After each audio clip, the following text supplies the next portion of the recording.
Des primes bienvenues dans ce contexte de hausse du coût de la vie, le gaz, l'électricité, mais aussi le carburant dont les prix atteignent des sommets, de quoi lourdement pénaliser les infirmiers libéraux. Certains parcourent jusqu'à 200 km chaque jour pour se rendre au domicile de leurs patients. Ils aimeraient donc bénéficier des mêmes aides que les routiers ou les taxis. Reportage Sylvie Malal, Yves Lédig.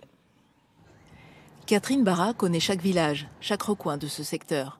Cela fait 25 ans qu'elle sillonne ces routes comme infirmière libérale et en zone rurale, les distances sont souvent longues.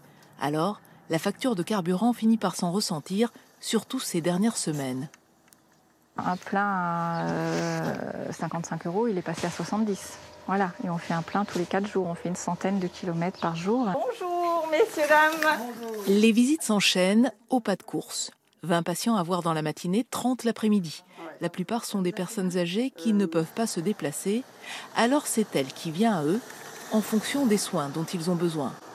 On ne peut pas dire on va une fois dans un village et on voit tous les patients qu'on a dans ce village. Parce que les contraintes thérapeutiques font que des fois on est obligé d'y aller 4 fois par jour dans le même village. Les 2000 infirmiers libéraux d'Alsace se considèrent comme des travailleurs de la route qui ne bénéficient pas des mêmes droits que les autres professionnels.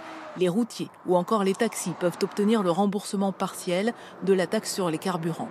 Les infirmiers veulent le même traitement, faute de quoi c'est tout le système de maintien à domicile qui pourrait en pâtir selon la Fédération nationale des infirmiers.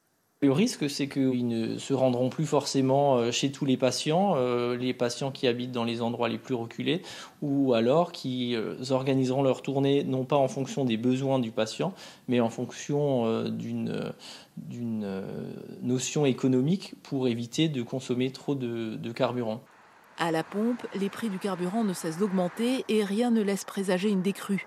L'indemnité kilométrique des infirmiers, en revanche, n'a pas évolué depuis plus de 10 ans.